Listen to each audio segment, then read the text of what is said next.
aren't you hosting, Mason? You want me to host? Oh, I forgot that. Oh man, this is awkward. It's all on here. It's all live. I was like, does Spencer not know we're already live? Well, hello everyone, and welcome to a awkward live edition of Constructive Criticism. It wouldn't be awkward if I was here, but I am, so it is. I'm joined by Silver Pro Michael Henrock. Don't look away, Michael. How you doing? Good. Yeah, good. Good. Now that I know what's happening. Now that you know, I I said was a we little were. confused before. Well, we were going live, and I forgot that Spencer wanted me to take over the hosting role this episode, and so I was waiting for him to do his normal thing, and then he didn't do it, and now we're here. And then Spencer, how you feeling, buddy? You've been sick the last couple days. You feeling better? Yeah. Yes, I am. Yeah. Awesome. Yes, much better. Well, I'm glad to hear that. Glad to have you on the show. Originally, I was going to take over the hosting role for Spencer since he was sick, but he felt good enough to come on, so we're just doing a three-man show this week. It's going to be awesome. Yeah. Do you mind turning Michael and Spencer up, though, Mason? I can definitely turn them up real quick. Sure. Cool. Yeah. Awesome. Well, while I'm turning them up, this is a good time to bring up someone that will never turn you down, and that's Oasis Games. Oasis Games is a proud sponsor. That was good. Oasis Been Game. waiting for that one. No, I just kind of went with my gut. My gut said to do that, so I've turned them up as loud as I probably can. That's better than mine. That's what I'm learning. Yeah.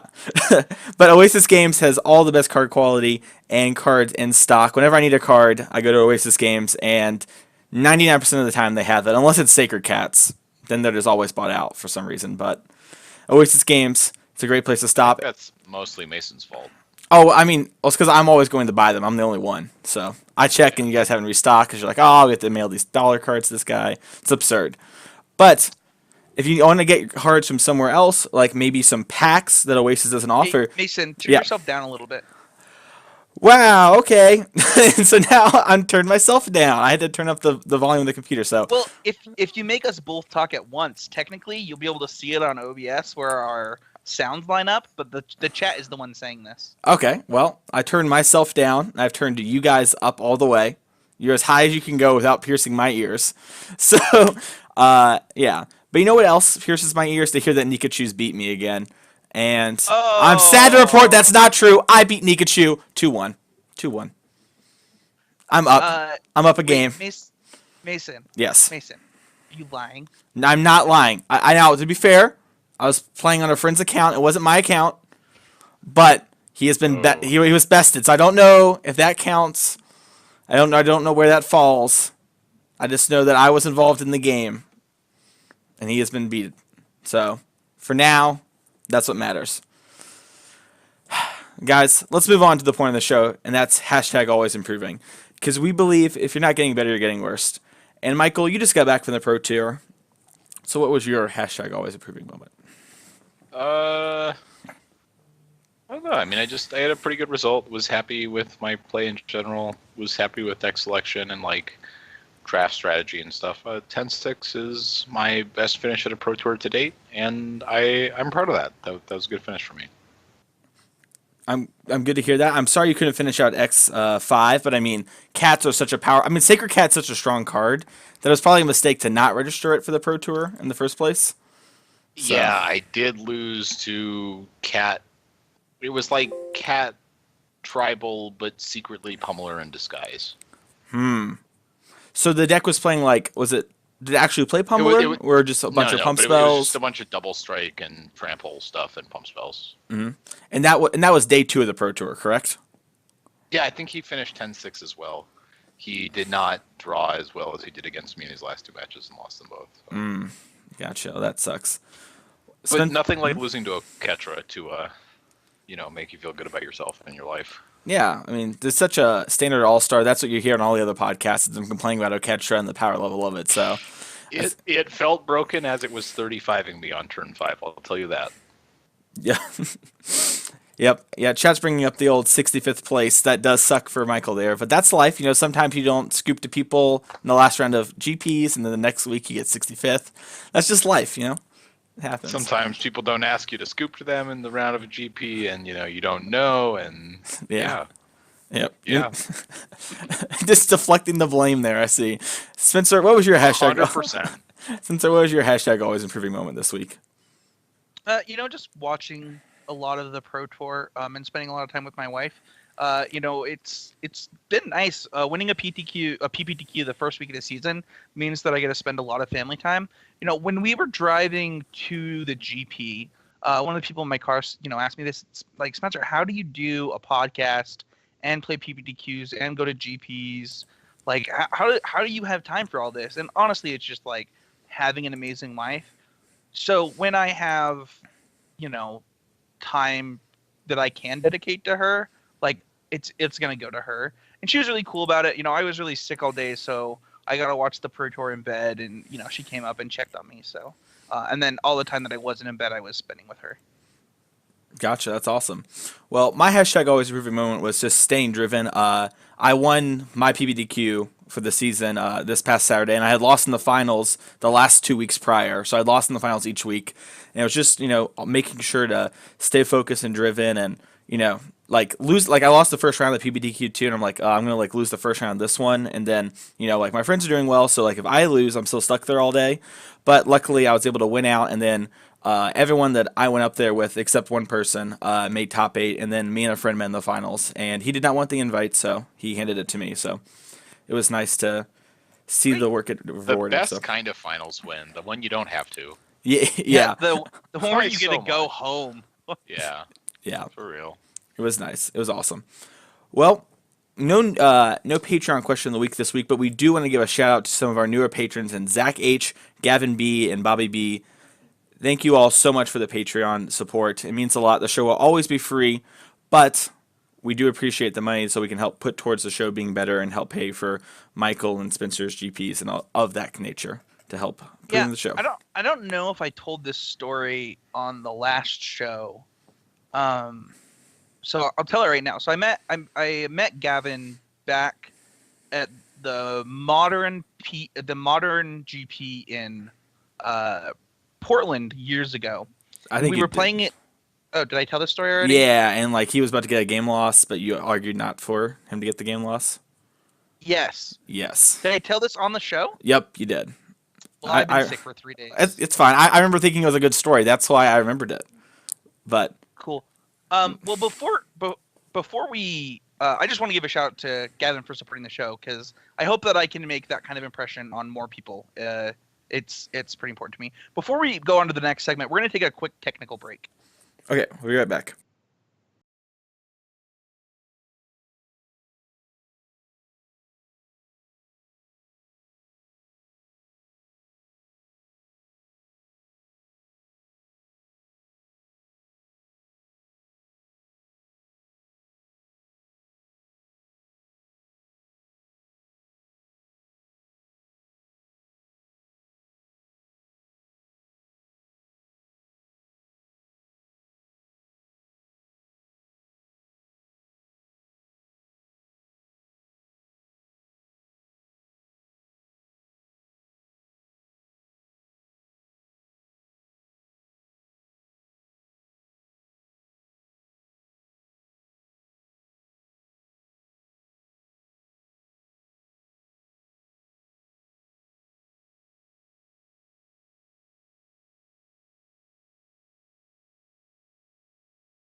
All right, sorry about that.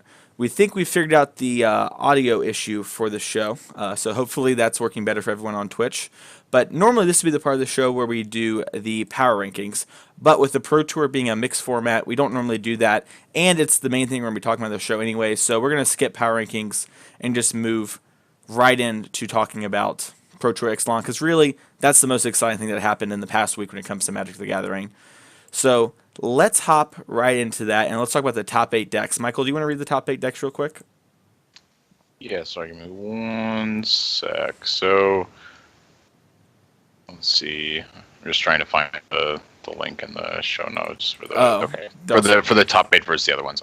So we had Mike Sigrist with 4-color energy, Christian Hauk with Teamer energy, Pascal Maynard with White Blue Godfar's Gift, Seth Manfield with Sultai energy, Guillaume Matignon with Jeskai Approach, Peter Gwagowski with 4-color energy, John Rolfe with Ramanap Red, Samuel Ihlenfelt with Mardu Vehicles, and it looks like that is all the top 8. Awesome. So what do you think of the top 8, Spencer? I mean, it's a fairly diverse top 8. Yeah, when I look at Pro Tours, I actually don't usually put much stock into the top 8 as much as I do the high finishing decks. I think that when I look at this top 8, I see that you can do relatively well with a lot of decks. The only one that really surprises me is Mardu. I feel like that mana is not great. We kind of talked about that last week on the show. But I think that Godfar's Gift, there was a hole in the meta for that deck. Mono Red's really good. 4-color energy is really good. And Jeskai Approach has a good matchup against the decks that you want to beat. So I'm not really surprised by the top 8. When I look for a deck from a Pro Tour, I look at what has the best record at this tournament. The best record at 27 points was Ramanap Red multiple times. Multiple, like the most 9-1s came from Ramanap Red. Gotcha. Yeah. I mean, I think that's definitely telling. I think that deck is very good and very consistent. And I mean, Mardu Vehicles did see the guy Sam, I believe was his name. He snuck it on 0.01%. So it's very easily could not have had Mardu Vehicles in the top 8. And that is kind of why top 8s are not always super indicative of what actually did great at the tournament. So, when we're looking at these deck lists and looking at the day 2 metagame and everything, what impressed you the most, Michael, from like these decks and everything, the decks that were shown? Well, I think that when you look at the deck list that did well, it's pretty clear that a lot of the decks were designed to prey on Teamer Energy, specifically on Teamer Energy's leaning a little bit harder on sort of narrow, awkward cards to win mirror matches. A lot of these Teamer Energy decks are a little bit light on removal compared to how they were built in the past. I think like Confiscation Coup and Vizier of Many Faces, those slots have to come from somewhere, and a lot of time they do come at the expense of removal spells. So when you look at like the Sultai Energy decks doing fairly well as a whole, I think that deck really preys on Teamer's lack of spot removal. I think that Mono Red has success for a lot of the same reasons. I think especially the builds with a lot of Rampaging Ferocidons are sort of leaning on the fact that Teamer doesn't have that many ways to actually kill that, especially when you start trimming Glorybringers, which a lot of these lists have.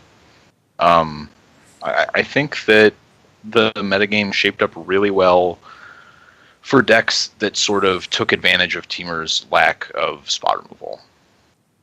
Makes a lot of sense. Spencer, do you feel the same way when it comes to those kind of decks of the Pro Tour, or different vibes from you? Yeah, I mean, I think it's pretty clear when you look at something like Mono White Vampires, right? Like, why does that deck exist? Well, first of all, there's not a great way for Teamer, for a lot of the ways that people are building Teamer to beat go wide decks, right? So when you think about something like Mono White Vampires, which is going wide in the most true of terms, right? Between what is the legendary artifact called? Well, Oketro's Monument and Maverin Fane, right? Yes, thank you. Those are sort of so there's 3 of the Maverin Fane and then 4 Monument in the deck, right? And you're going really, really wide, and you're punishing Teamer for the fact that it has a hard time beating those decks, right? Because like if I'm playing double 1-drop and you're playing Long Tusk Cub, but my one drops also make me guys later in the game. I don't care as much about losing those one drops to that cub that's back on blockers. I think that's true, and I think that these decks sort of... Temur is very good at fighting decks that are also trying to play about the same number of creatures without strong synergies between them. I think in general, that's one of the reasons that Temur has at least done okay against Mardu. But when you look at like these Whining Constrictor decks, they really expose Temur's lack of removal. And then obviously like the Vampire deck or something more along those lines, you're really looking at trying to beat Temur through just playing creatures that you don't really like. If they only have 4 Harness Lightnings, they just are not going to... Something like Ketris Monument can be a really big problem. Yeah, you really clog up the ground and then just can't. Right. So even though their creatures might be better, like Longtusk Cub is obviously better than Dustborn Sky Marcher or a Danto Vanguard or whatever. But if you can't kill something that's keeping them from going, if you can't keep them from going really wide, it doesn't really matter that your creatures are better because they're just still going to get gubbed up.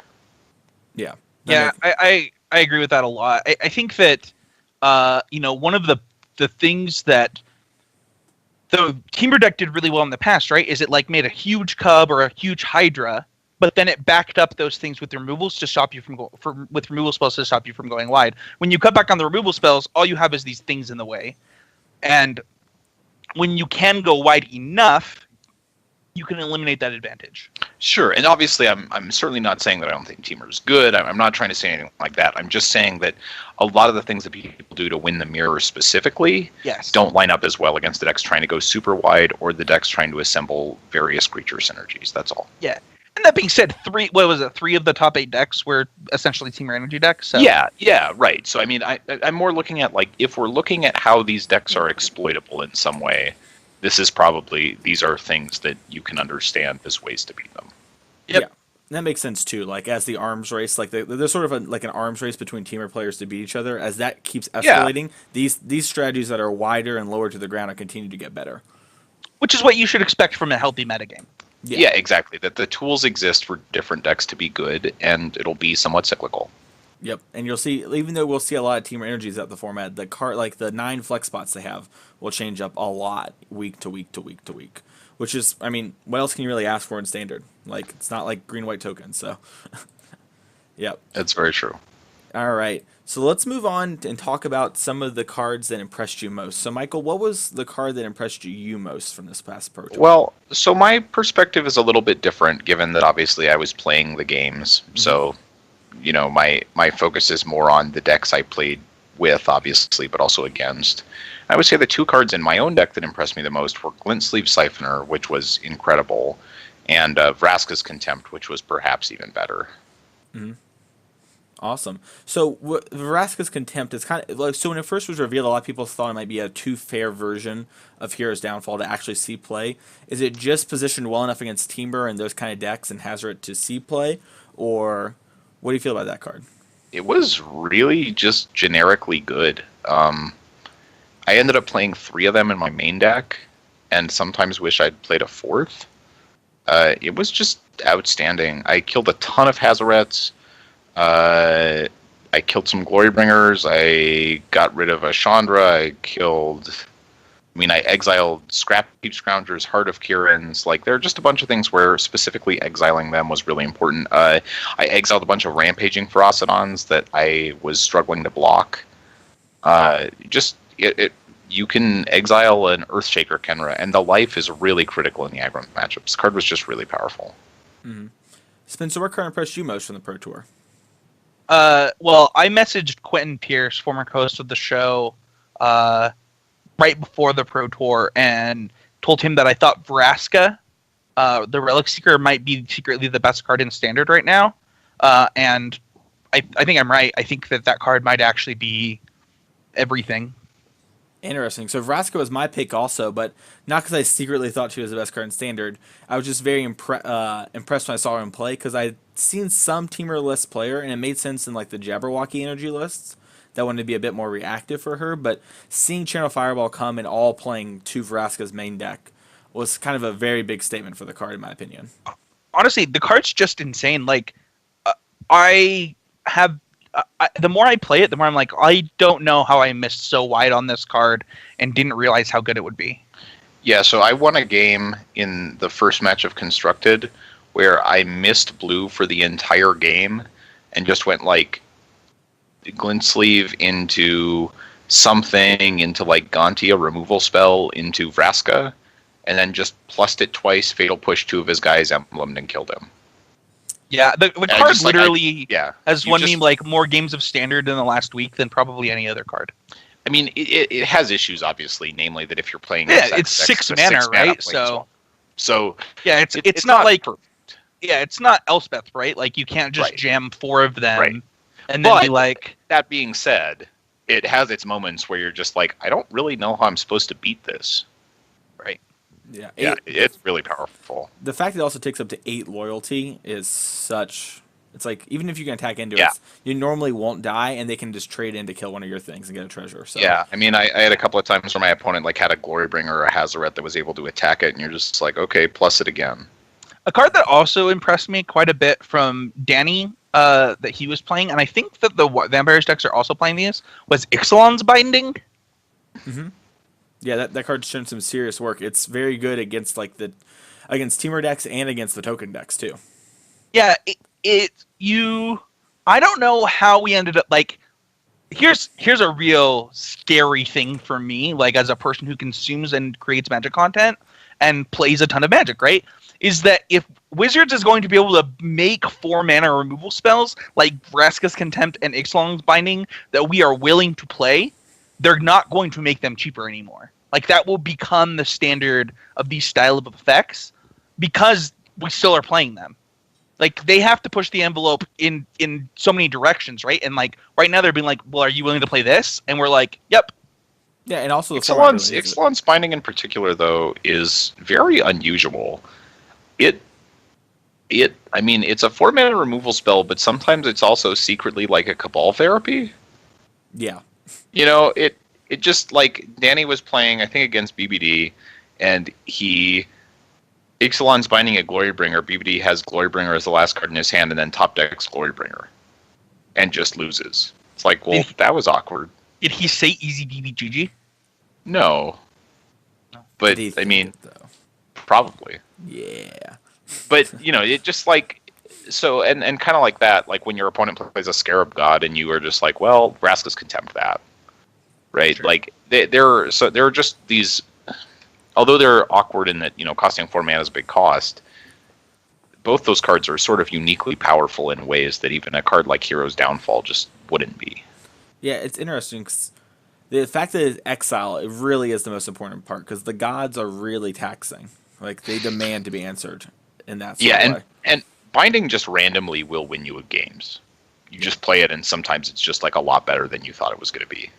That's very true. And in the mirror, and the token mirror specifically, like, being able to hit their Noya Procession is normally game over. Yeah, we were trying to figure out, so you have to, like, binding their procession, and they cast out your binding, then you binding their cast out, and then you win. Use your binding that you get back on their procession or their stockpile, whichever they're missing, and then the game's over. Well, unless they have a binding. Right. No, this is when we were considering binding as a card that no one else was playing. Oh, okay. Okay. Makes a lot of sense. Yeah. I mean, Lost Sense is also good in that mirror. The play patterns are strange, but binding is... Well, it makes you have to split them too, right? Yeah, Danny was loving Ixalan's Binding, I can tell you that. Yeah. I can't wait to do the interview with Danny and talk to him about that. I'm very excited now. Little eye roll there, I see. Well, yeah. What was the biggest surprise when it comes to decks for you, Spencer? Oh, man. The Mono White Vampires deck. Like, let's be 100% clear. If you told me that a deck with 4 Legion Conquistador would have 8 wins in Constructed at the Pro Tour, I would have bet you any amount of money. Did you ever play with Squadron Hawk? It's like the same card, man. I feel like it's cheating when you're playing. It's an Oketra's Monument deck, right? Like, it doesn't matter. You could have bet me any amount. I would have been like, snap it off, ship the monies. Sure. Yeah. Would you not? I mean, no. I'm not saying I thought that Legion Conquistador was going to be good. It's going to be a 4 of. Well, if you're gonna play 1, you're probably playing 4. Yeah, I like you're like that card that searches itself. It's a 4 of Mason, like I'm 4 of, just not a saying, 3 like, of, not a 2 of, not a I 1 mean, of. how many like, would you play? hold, If not hold on. 4, Spencer, I want you to Hold know on. if someone told me they played a 1 of Legion Conquistador deck, this- I'd be I need to be- surprised. Well, obviously, but what I'm saying is like there was a point in playtesting where they were like, we don't need 3 because it doesn't search for all of them like Squadron Hawk. It Yeah, searches it for does. 1 at a time. no, it's just for all of them. It searches for all. He is Vampire Hawk. It searches for any number. Oh, Oh man. I definitely have played that card wrong in limited. Oh man. Well, hashtag always improving. It's the point of the podcast. Now you know. That makes so much more sense now. I was like, do you really want the 4th one? Like, I feel like 3 is definitely enough. All right, that makes way more sense. Oh man, that was great. I'm glad we had That that was- moment. Yeah, me too. I'm glad that it was live for the whole world to see too. Yep. And saved in audio form forever. No, but, I mean, but you're right. That is like the most, probably that and like the Team Riddle forum had the most talk on social media and all that kind Oh, of stuff. No, I mean, I didn't even think, see that deck. Well, that's because you were winning, Michael. No. Well, Medium. I think that if I wasn't going to talk about that deck though, I mean, I've tried to make Drake Haven happen a lot, guys. Like a lot. Oh yeah, the And- blue white cycle deck. Is that what you're talking about? And this guy made it happen like it was nothing. Yeah, I wish I pulled that deck up on stream so we could actually look at it and talk about it. But in case you know, there was a blue-white cycling deck that got 8 wins in the constructed round of the Pro Tour, which are the rounds that matter the most when you're looking at decks to play in the future. So it seems very interesting. Michael, have you got to see this at all? It looks like you're looking Yeah, for it. I've seen that one. It looked kind of bad. Yeah, not a like- fan. Wait, you're telling me the renewed Faith deck ×4 doesn't look great? No, I mean, do what you want with your life, but that's not what I'm doing with mine. You 2 mana gain 2 life draw a card, bro. Sometimes you gain 6 life too. It's modal. It's like a charm. Yeah, I don't know. Like, the deck that maybe was most surprising to me and maybe most a deck that I want to maybe look at something similar to going forward. There were I think some of the card hoarder guys played like Winding Constrictor Energy. So they just weren't playing like servants. Basically, they were like it was like Long Tusk Cup, Rogue Refiner, Whirler, Harness Lightning. Spencer's like hand palming. I'm sorry. I'm looking at this vampire list again, and it's just he's playing 4 Glory Bound Initiates in his sideboard and 4 Legion Conquistadors in his main deck. Like, Yeah, we we don't need that garbage. We don't need garbage Glory Bound Initiate. That guy sucks. That's a 3/1. It dies to everything. Legion Conquistador for life. Well, what if they play Blazing Volley to beat the mono red decks and stuff like that, and then you just get caught with your pants down? Not with Legion Conquistador. The mono red decks, have no. wasn't there a version of the actual mono white deck that wasn't vampires that was playing the enchantment that buffs your guys and gives them vigilance for the turn? Trial. Yeah, there was. I don't know where it is though on these lists. Was it playing Cartouche also? I'm sure it was if it was playing Trial. I think Because that coverage said seems they like wasn't. the sweetness. Yeah, I mean, I think could see you go trial cartouche trial and just win. Yeah, Well, it's not the a problem thing. is that I don't know that you have enough mana. So I mean, that's only 5 mana, right? Isn't? Oh no, trial's 3. Never mind. I'm sorry. yeah, it's 3 mana. Sorry. Yeah, chat is saying that it wasn't playing Cartouche, but that does seem quite good in that deck since it doesn't have what's it called anymore? Bygone Bishop. No. The 3 mana white pump non-tokens. Well, no one was playing that in that deck. I mean, But they were playing No it in the one's playing that board, in right? So Pioneer. that they could board it in against mono red No, I don't think with they were. their Glare Bound Initiate. Were they not? No, they were not. no, they were just no one was single playing player. while I was watching. Somebody did that to me at GP Denver. Well, Yeah, you just had too many tokens, I think, What, for it to I be agree. like really. Yeah. Okay. Yeah, I haven't seen that one, but again, my actual knowledge of every list is a little bit limited because I mostly just played with What mine. about you, Mason? What was your biggest surprise? well, besides vampires, obviously, it was the blue-white Godfarer's Gift deck.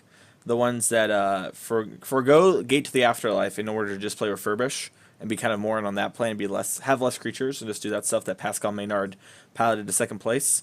The deck was a really interesting take, especially since I think I had seen it a little bit somewhere else, like maybe a day or two before the PT, and kind of just wrote it off. And then I think it top forward in online PTQ, okay, that might be where I including saw it. 9-0ing the Swiss. Yeah. Yeah, I mean it's definitely interesting. It's something I'm looking at for the future, but yeah, it was. I don't know. What do you guys feel about that deck? I like the quality of cantrips you get to play. Like compared to the Gate versions, Chart a Course is really, really good. Strategic Planning is totally fine. Opt is fine. Search for Azcanta is pretty good in that deck. I just feel like the density of cantrips you get to play when you don't have to play like 30 creatures really, really goes up, and your ability to actually set up quick refurbishes is like just the main deck looks super solid, right? Like 4 chart, 4 strategic, 2 opt, 2 search, a couple of cast outs, 22 lands, every other card you would think is in the deck, right? Yeah, I feel like in general it's maybe a little bit removal light, and I think you saw that when Pascal was playing Seth. But there were definitely times where he, like especially in the pre-board games, where he really wished he could break up some of Seth's synergies a little bit easier. Yeah, what Fumigate in the 75 is a little bit surprising to me. I think that you might be able to shave a gift and play another Fumigate personally.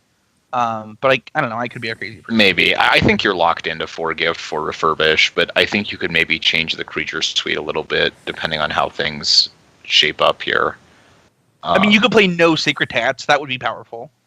Yeah, I mean, obviously they wanted that for the mono red matchup, but it's possible that you end up being able to play even just like main deck Fairgrounds Wardens or something a little bit less crappy again, because like I'm sure that was good against the really aggressive decks, but it looked poor against Seth in the final, where he needed to be able to break up some of the synergies a little bit better. Like the game that he lost to like double Winding Constrictor plus Walking Ballista, just like 4 mana put a counter on it, 4 mana put a counter on it. Those are the kind of games you can't lose, because that's not really that good from Seth's side. Why do you think that Seth played a different list than his teammates? What were the differences? Do you know offhand? Yeah, so he's only playing the 3 Hostage Taker, which I like, and he's playing Vraska's Contempt, and Brad and Corey did not. So they're playing 1 more Hostage Taker and no Vraska's Contempts? Yeah, and he's also playing 1 less Walking Ballista, so he's a lot closer to my list that I posted in our group like 2 weeks ago. In fact, he might literally be the same list in the main deck. Oh no, he's playing 1 less land. So I think. Oh yeah, 1 less land, 1 more Blossoming Defense than the list that I posted for our Constructor Critics a few weeks ago, and they're playing 4 Fatal Push, 4 Blossoming, and all of the Hostage Takers, and all of the Walking Ballistas. So my guess is that he just wanted a little bit less of a linear game plan. My thought is that otherwise you probably need some Vraska's Contempts in the sideboard, so it probably gives them some sideboard slots. They do have the 2 Vraska's Contempt in the sideboard. Yeah, so my guess is that he wanted to play some other sideboard cards, and that a lot of the time the Hostage Taker and Vraska's Contempt and Walking Ballista end up sort of filling similar roles. It's like 4 mana, kill something, gain some life. Right? It looks like they were. Let's see if we can find out. But I'm not that concerned about exactly what he wanted in the sideboard, as much as just that he felt that all 3 of those cards essentially ended up doing the same thing in slightly different ways. Yep. Right. Yeah. So if he felt like that gave him more sideboard slots, that can be really valuable. Yeah. I mean, depending on what you felt like you needed. It seems like he very much knew what he wanted to, because it was an Appetite for the Unnatural and a 3rd Death Gorge Scavenger. Yeah. So he probably had one matchup. Probably, like, if they tested I would assume the Godpharaoh's Gift matchup was not good for them. Despite him beating Pascal in the final, I doubt he would consider that matchup favorable. And my guess is he wanted to have a little bit more for that matchup. Vraska's Contempt is also just probably slightly better than Walking Ballista, especially in that matchup. Yeah, well, So let's. let's talk Oh, about the deck doctor here because we had accidentally skipped over it earlier because of technical issues, and it is a bug deck. So we're gonna work it at the end of the show. But since we're talking about bug decks right now, let's move right into it. And as I pull it up here on screen, and Michael, well, for some reason you two aren't popping up on screen with that. That's weird. that's okay. That's fine. That's just fine. me. Just me. It's good. You can just listen. Yep. So Michael, do you want to read off the deck list, everyone? Yeah. So it's 4 Aether Hub, 4 Blooming Marsh, 4 Botanical Sanctum, 4 Forest, 2 Fetid Pools, an Island, and 2 Swamps. 4 Fatal Push, 4 Attuned Aether, 3 Blossoming Defense, 2 Vraska's Contempts, 4 Whining Constrictor, 4 Siphoner, 4 Cub, 2 Rishkar, 4 Rogue Refiner, 2 Hostage Taker, a Scarab God, 3 Walking Ballista, and 2 Sky Sovereigns. And the sideboard is 2 Scavenger, 2 Duress, 2 Confiscation Coup, a River's Rebuke, a Scarab God, 2 Vraska, an Appetite, 2 Negate, and 2 Bestiary. Awesome. So what do we like about this list? Oh man. And we should post off. They also wanted it to be known that they posted this before the PT. So now that we've got that out of the way, let's continue. So first of all, this is my favorite deck on Standard right now. For those who have been following me, you guys know that. Like if you're a constructor critic, you know this is like basically the archetype that I've been testing for weeks. I love this list, and I think that there might only be 2 cards that I would change in the main deck. I don't like the Sky Sovereigns. I would make it a main deck Vraska and a main deck Green Gearhulk. I think that the main deck outside of that is exactly where I'm at right now. Yeah, I'm curious how this deck does moving forward. I feel like it was a really good choice for this weekend, but I think it's a little bit soft if decks start playing more Fumigates or Spot Removal. Specifically this list with only 2 Duresses and 2 Negates as sideboard cards. And I feel like I think this might work for now, but I think you need a lot more than that going forward. I do too. I think you need 6 of those effects in the sideboard. I really don't like Lifecrafter's Bestiary in these decks. I think that you're going wide enough and can win games in different ways and don't need Lifecraft's Bestiary. One thing that I'm considering is the 2 mana make my guys indestructible. Heroic Intervention. Yeah. I really think that more Duresses and Negates are a better... Oh, yes. I think you need 6 of those to start with. Yeah, I just think that this deck, almost no matter what sideboard cards you play, is just sort of fundamentally weak to sweepers. Especially when you consider like that this deck is the Rogue Refiner Rishkar version, like meaning like there are just turns where you're not going to be able to leave up the mana that you want to leave up. Yeah, I mean, it's really hard to hold up Negate and apply pressure to the board. I firmly believe that if deck lists weren't public, I don't believe that Seth would likely have been able to beat Jeskai Approach. I think the Jeskai Approach player relied a lot on the surprise factor of 4 settle no Fumigates in the Swiss, but that likely really came back to bite him in the top 8. Yeah, Seth definitely played around them at multiple points. Right, where like it was just free because he knew, but had it been like a 2-2 split or a 3-1 split even, I think that matchup would have been substantially harder for him. I also think that this deck preys a lot on Teamer just not having enough spot removal. And specifically a Braid. Yeah, but I mean, just like not playing against a ton of Fatal Push. Like most decks are playing. So this deck is playing 4 Fatal Push and 2 Vraska's Contempt. Teamer is playing usually like 2 Magma Spray and 4 Harness Lightning. But like the deck I played this weekend had 10 spot removal spells and 3 main deck Gaunties. And I played this deck multiple times, and none of the games were especially close. Yep. I think it's sorry, continue. Like I basically just think it's hard to rely on creature synergies when people are preparing for that specifically. Mm-hmm. But if you catch people unaware with this style of deck, it's really hard for them to beat you because they're so bad at removing your creatures that work well together. That like even though Teamer plays a lot of really good cards, you're just getting so much more mileage out of your 2-drops because they work so well in tandem. Yeah. But aren't you playing like you played like basically, you know, this like you just cut the synergies, right? Like you just cut Rishkar and Winding Constrictor, right? Oh, sorry. And Winding Constrictor, and then the Walking Ballistas as well, and then there are more Scarab Gods and no Blossom. And so you cut the synergies. You just play removal. You just play removal in every single spot, basically. And Servant of the Conduit. Yeah. I mean, you need him to make your mana work. Yeah, I think that you know, it's you. One of the things that I think is a fundamental flaw that people think when they're building decks is they think that vehicles make you better against wrath effects, and I don't find that to be true. While that is true from like a hyper aggressive deck, that's not true of your mid range decks. I find It's because true. it's So yeah, just with this deck specifically, I'm scared because there aren't enough 3-power creatures. Yeah, I was right, gonna say I don't because like boats in the deck. you play Glint Sleeve Siphoner as your top deck, right? You top deck Glint Sleeve Siphoner. You play it, you still can't crew that ship. Right. Mm-hmm.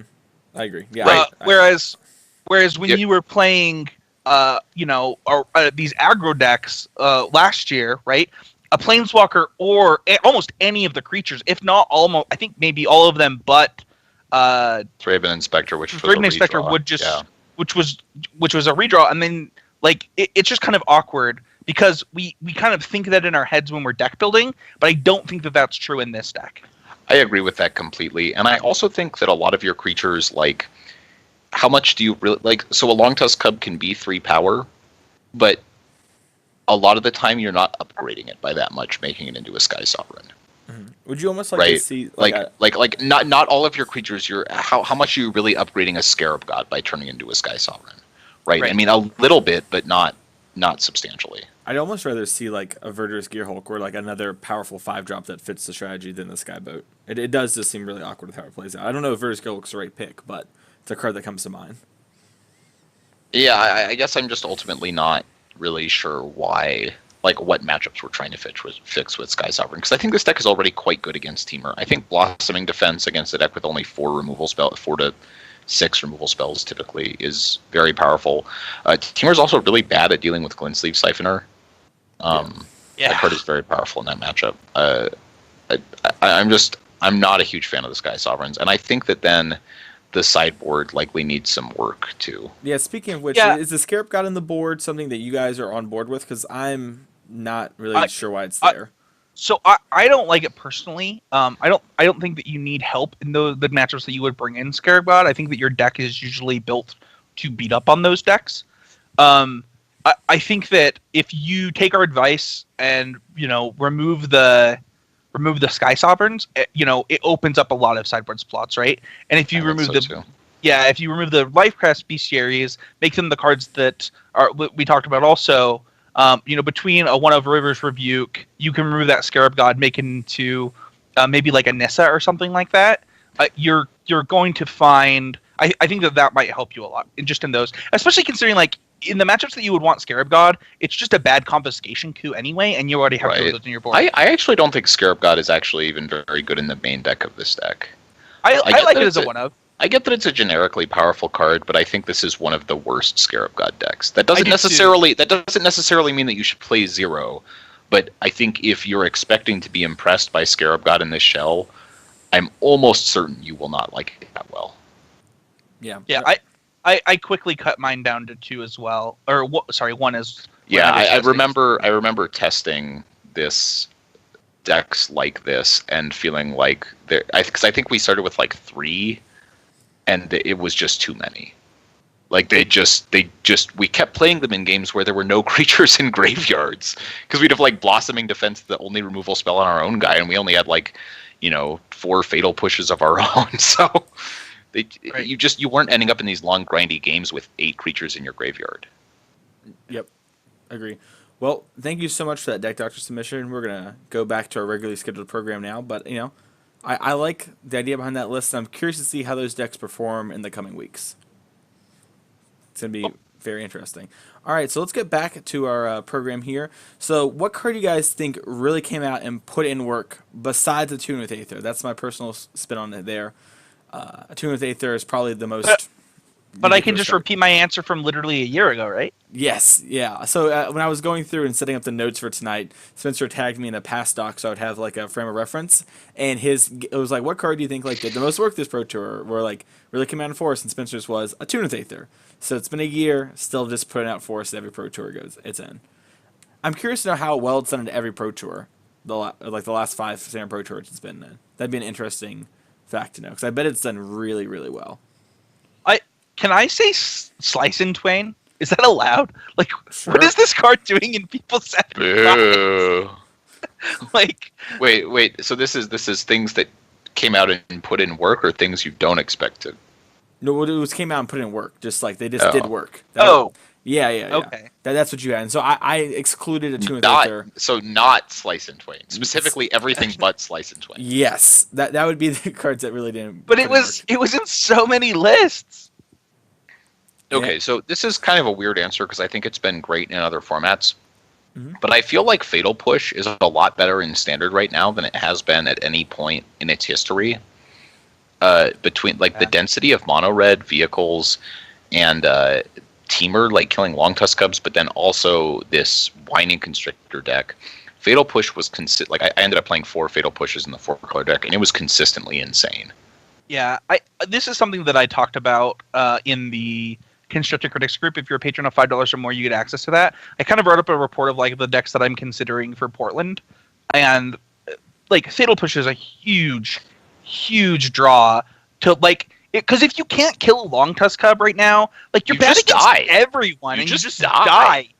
Or a Glint Sleeve Siphoner, or a Whining Constrictor, Yeah, or it's whatever. just- And like we've had formats in the past where it hasn't been the 2 CN. Like you've really felt the inability to push Rogue Refiner or Whirler or whatever. But because we're playing it a lot in these slower decks now, rather than like in the hyper aggressive decks, it actually, even when you're not able to turn on Revolt, it just allows you to break serve on the draw. Yeah. Yep. Makes a lot of sense. Spencer, what card came out for you? Slice and Twain. No. It came out of your sideboard. Yeah. I was legitimately like, did he just cast that? Yeah, people have been doing that in Teamer for a while, but that card seems so bad. It's just like I just feel like you're dead by the time you get. Anyway, it's fine. I think that the card that probably like really put in work compared to what I expected was honestly Nissa Steward of Elements. There were just so many free things cast off that card this weekend that I just legitimately did not expect. Like, I legitimately cannot believe how good that card looked on camera. Because I've played a lot of that card now, and it's never been that good for me. And clearly I'm doing something wrong. Yeah, I found that card to be like good in the Teamer mirrors when you're on the play, for example. That's So like what I've recommend. For what it's worth, it also gets better with Fatal Pushes in your deck list, and a lot of the decks that were playing it had Fatal Push. Like any of the Sultai decks that played any copies. Like if you actually have a 1 mana Fatal Push up, and then all of a sudden, like it's like casting things the next turn. Right. If you just can actually protect it, and Fatal Push contributes to that just because of its mana efficiency, it's really, really hard to beat.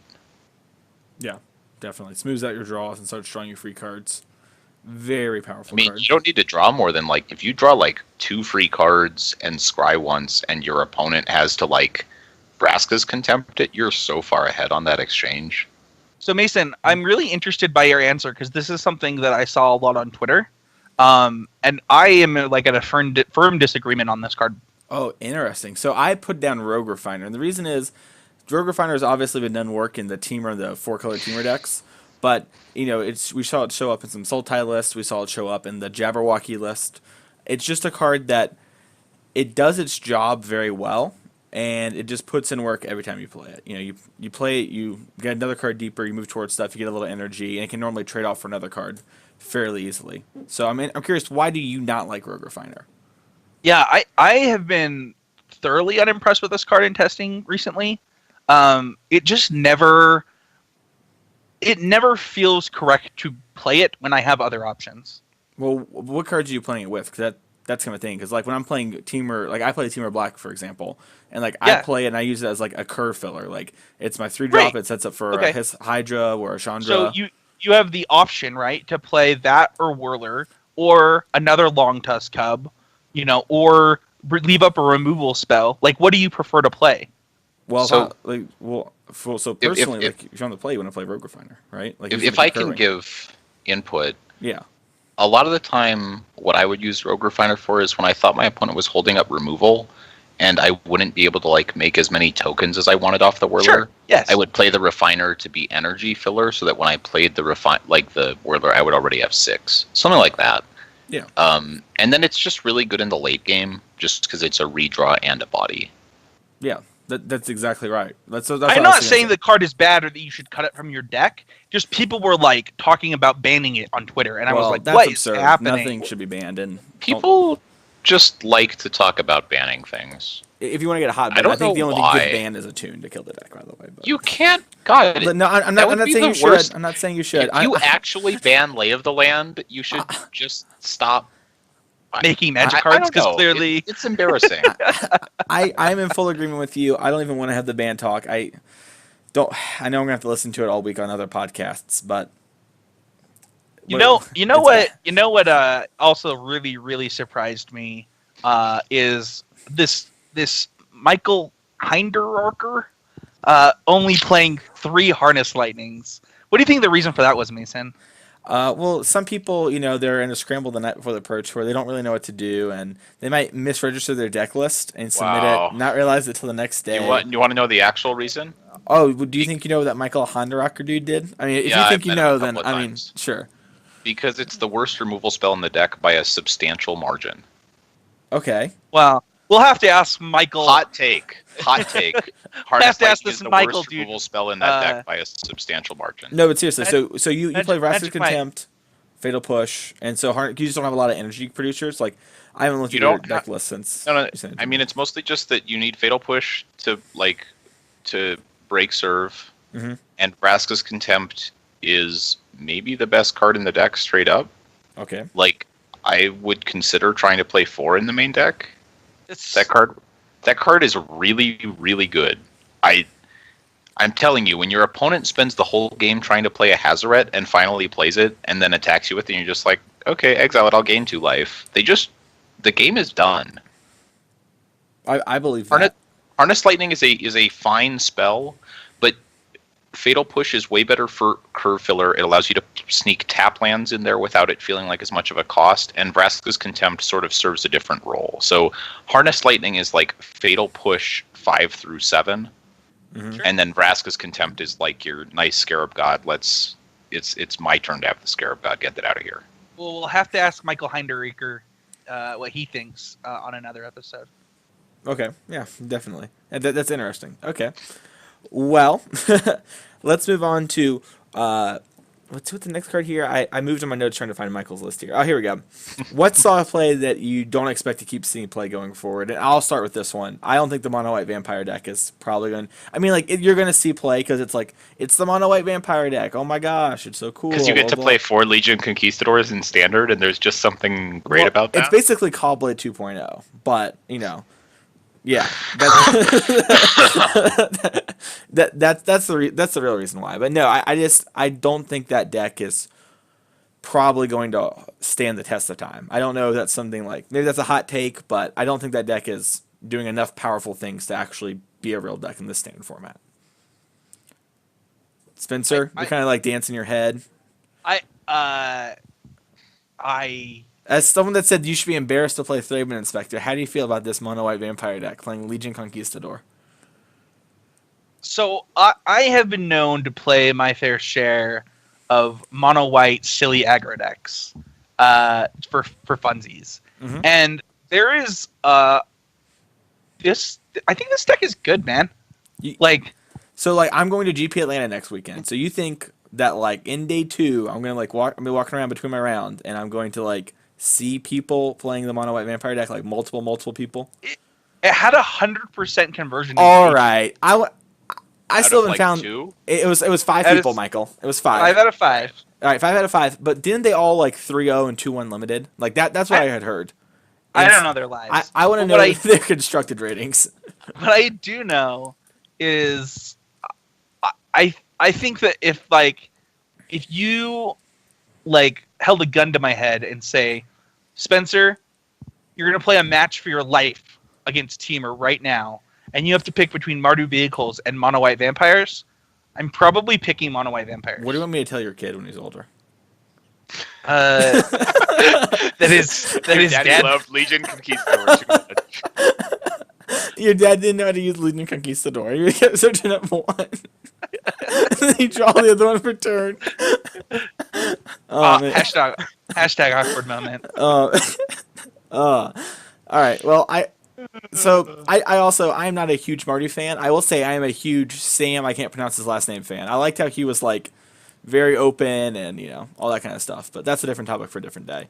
Michael, what do you? I mean, like you were there obviously, so it's different. You don't have the time probably to go over everything. You've been busy, but Yeah, I haven't a chance to really. It has to be green white cats, right? Well, okay. I mean, that guy smashed the crap out of me and then lost his last two, so I was kind of salty about that. But I think the Sultai deck will slip a little bit. I think that the whole whining. I think that like that deck is really powerful when people aren't playing a lot of removal spells, but it has typically gotten a little bit worse, especially now that you don't have a planeswalker that you get to main deck against just spot removal. do you That think being like said, before... Oh, sorry. Continue. That being said, I still expect it to be good. I mean, when we're talking about slipping, slipping from winning the Pro Tour can still be, Really good. I'm not saying the deck is bad. Yeah, no, and that's definitely It's a lofty standard, right? Like, yeah, you just won the Pro Tour and the deck generally performed pretty well. Slipping from there is. Can I just come out and can I get on a soapbox for a second, Mason? I think I know where this is going, so sure. Take your soapbox.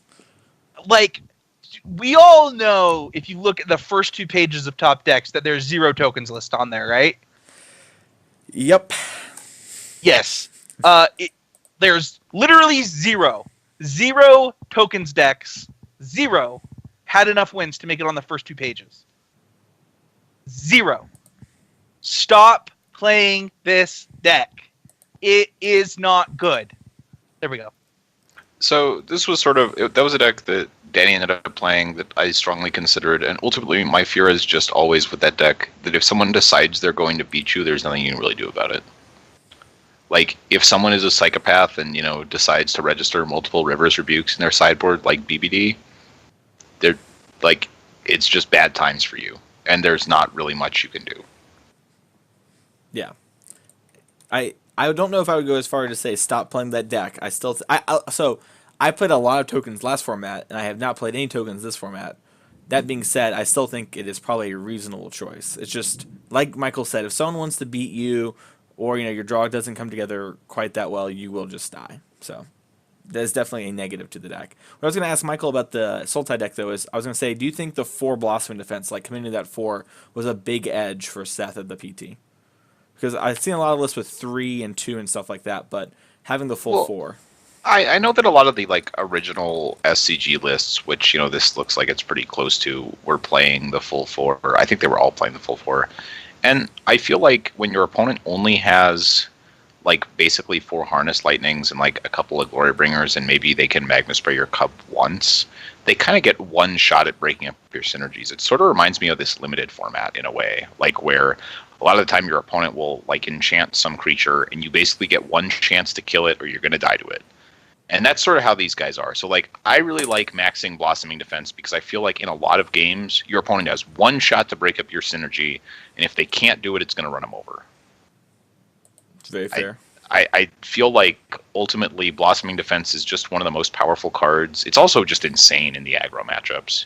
If your opponent is playing on Crop Crasher or Unlicensed Disintegration or needs to Earthshaker Kenryu to get max damage, whatever it may be, I think Blossoming Defense is really powerful as long as you don't expect to play a ton of control matchups where maybe you can flood on that kind of effect in the face of sweepers.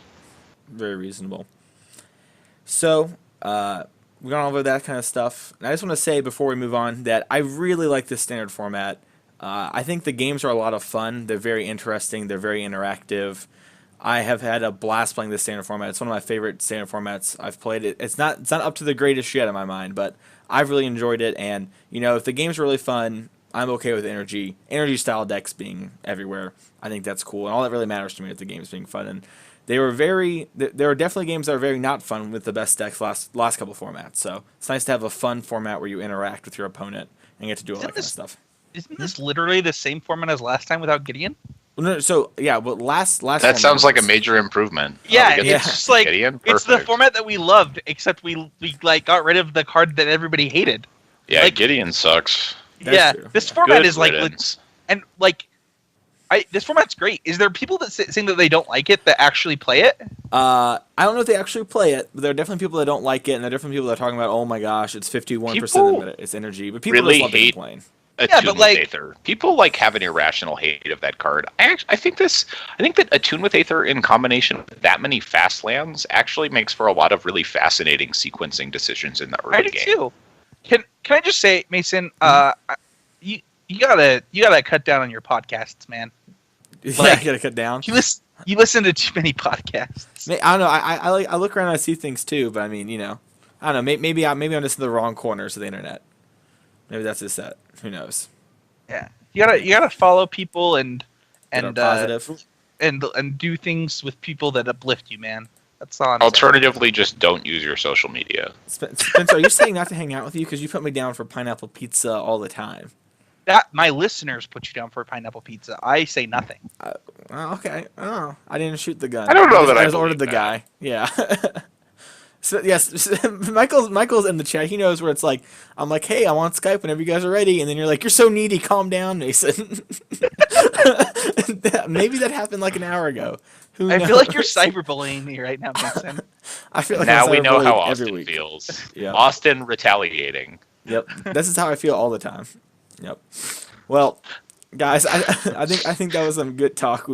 This PT really was. It was a lot of fun to watch. The games are fun. I'm super excited for the GPs that are coming up and to play the rest of this format.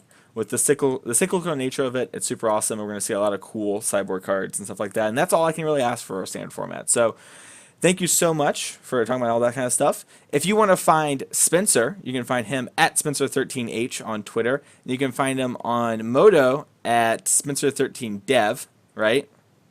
Yeah, but if you're on MTG Arena, it is Spencer 13H. Ooh, those brags! Oh my gosh. Whew. Michael, do you need a Tylenol? You getting a little sick over there?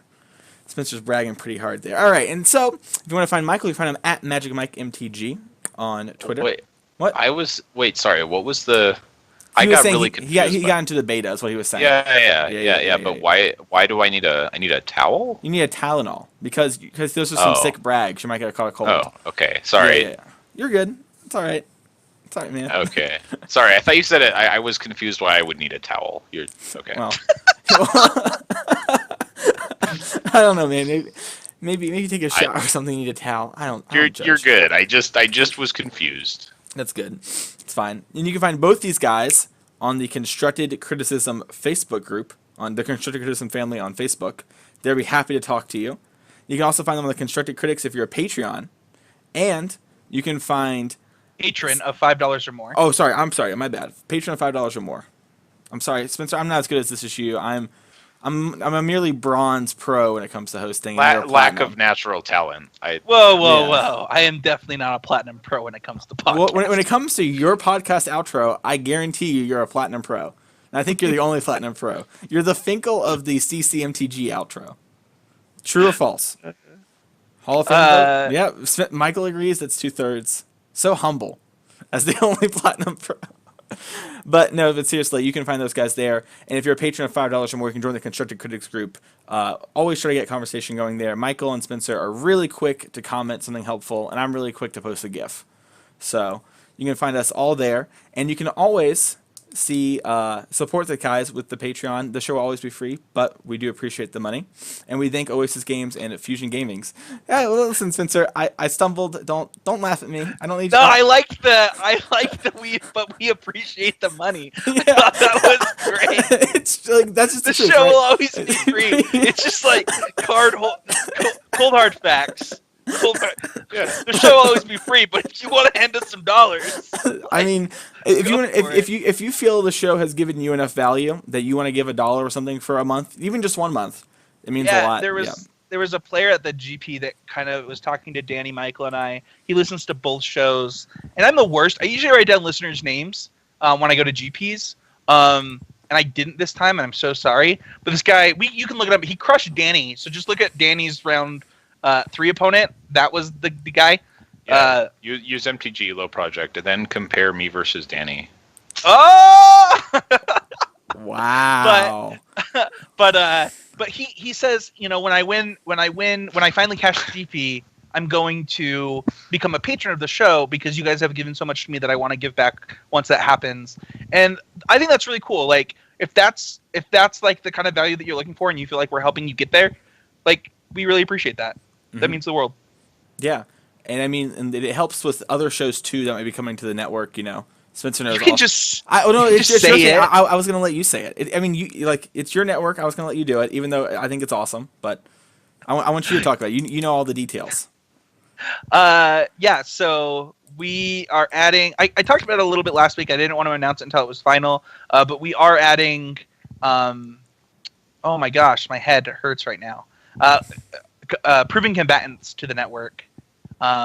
Just a show from some very highly qualified ladies that are, you know, just coming to, you know, make Magic better, and that's kind of what this network is all about, is always improving, and we think that they're going to be a great addition. So, yeah, really happy to have them join the Heezy Gaming family. Somebody said, who said that earlier? I smiled. I didn't know they were part of the Heezy family. I was like, oh man, I leaned in a little too hard. Like when somebody gives you a nickname you don't like, you lean in a little bit so they don't call you it. Yeah. But I think I might have leaned in too hard, and now it's. You think naming your LLC after it might be too hard, or do you think it's too hard? Like, do you want? No, the problem was that it already had stuck before then. It was just too late. I could see that. Well, that moves us to hashtag Would That Be Good. Hashtag Would That Be Good is our Twitter outreach program. If you tweet it, Spencer will read it. Whoa. No. We've been over this before. So, it's not how this works. It's totally how it works. It is. I'm not pulling it up on my phone right now because Twitter has a great computer client, and I would totally use that client. Andrew Elliott says, "What's the best modern playable card to come out of Ixalan? My vote is Unclaimed Territory. Honorable mention for Search to Azcanta. Hashtag Would That Be Good." I think I said, so not counting the land and like recent memory, Kite Sail Freebooter, really like, I think that plus the land obviously helped put the human stack up on there because they have another 2-drop that's disruptive. But they got to play. Yeah. What do you think? That seems reasonable. I don't know. It's kind of depressing that those are the best things to come out of a set, but you know, here we are. We're modern, right? We're talking about modern. Let's see here. So Spell Pierce is great. Let's. Nope. So there. Well, I think that there's no way this is correct, right? Like this has, like it has to be not even close. The Green Merfolk, right? Like they have top 8s in the last 2 SCGs in Modern. Interesting. We'll have to try that deck. Is that deck good? I've been playing it. It's really fun. You know, being able to. That sounds like a no. That's a secret, by the way. If your friends say a card's sweet or something like that, it means it's not good. No, I actually think that deck is good. Okay. Like, so between like Kumena's Speaker, Merfolk Branchwalker, and then the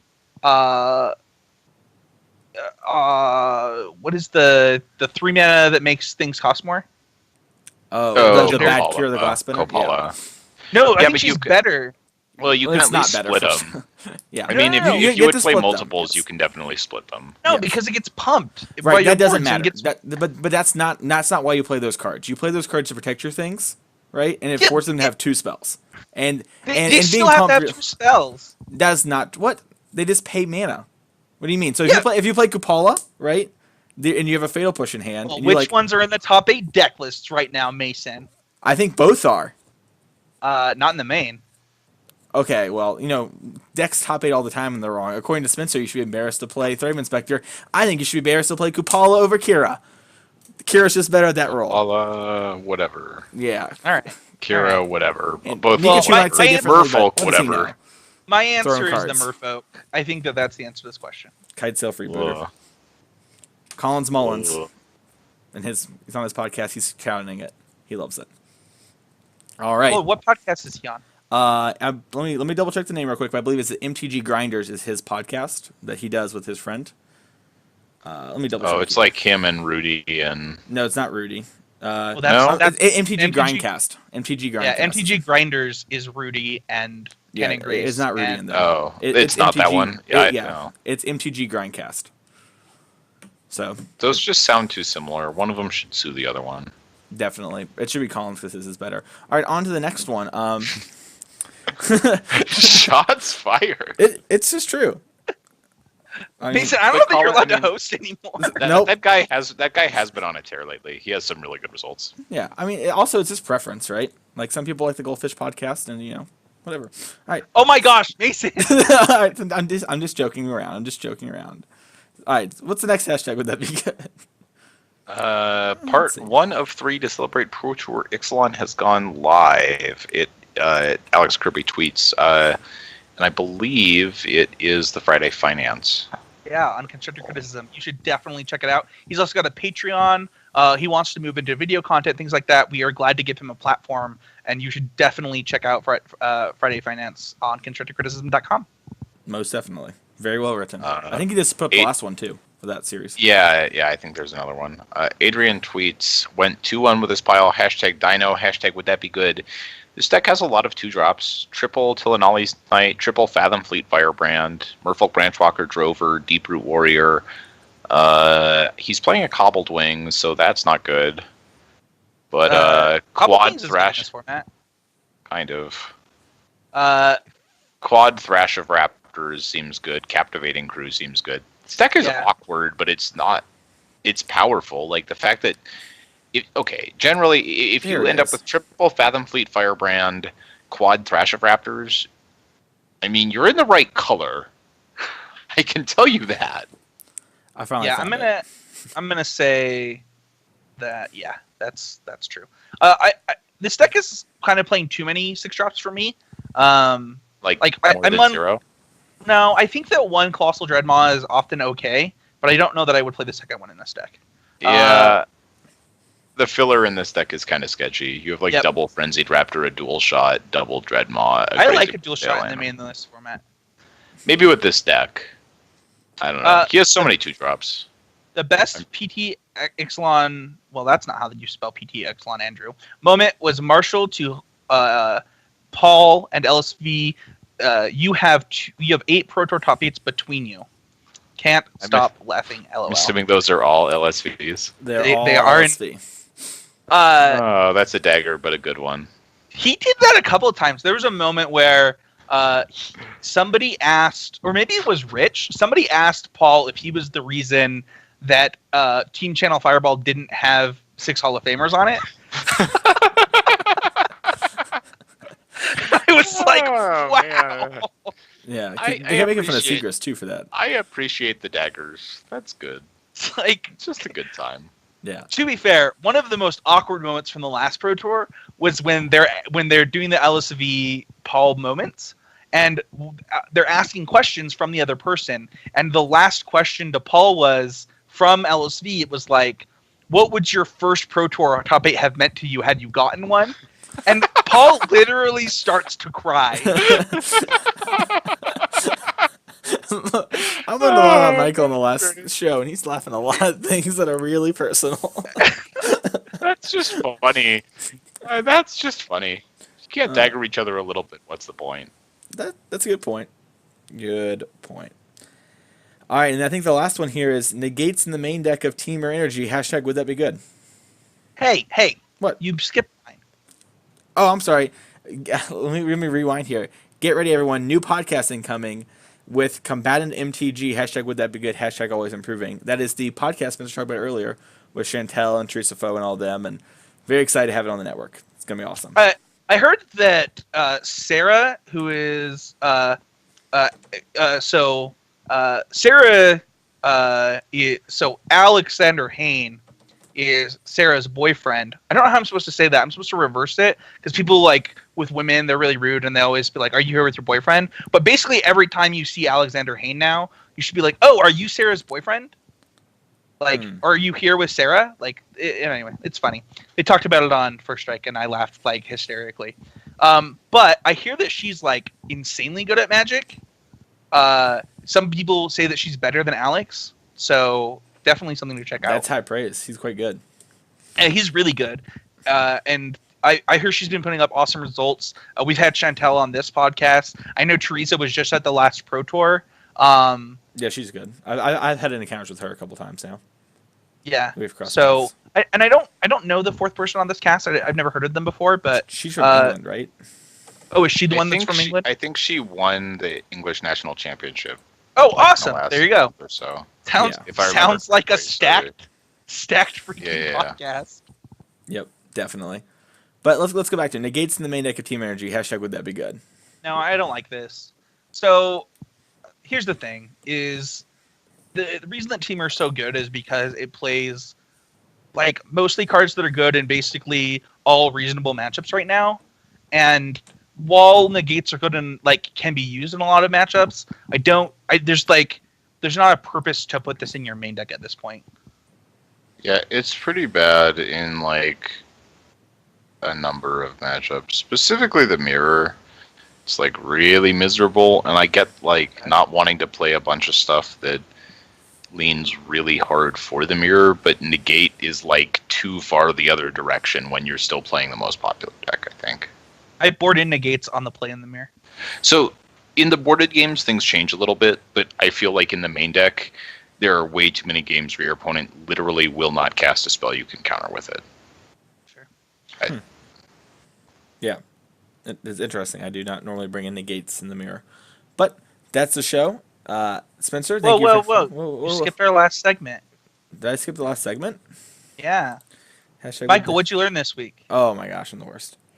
That wasn't in the original show notes. I'm bad. Michael, what you Well, learned this week?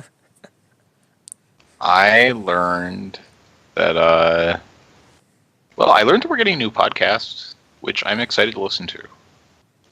There you go. I learned that if you give Mason too much power, he'll call out other podcasts on the show that he doesn't like. And Whoa! I never said I didn't like Rudy's podcast. Rudy's podcast is fine. I like it's quite good. It's just I like Colin's better. That's fine. I just wanted to say that I had to do this with Manny all the time. Not everything said by Mason Clark is endorsed by constructive criticism. That's 100% true because I like pineapple on pizza. Yeah, that's definitely not endorsed. But thank you everybody for listening, and we'll see you guys all next week. Thanks, guys.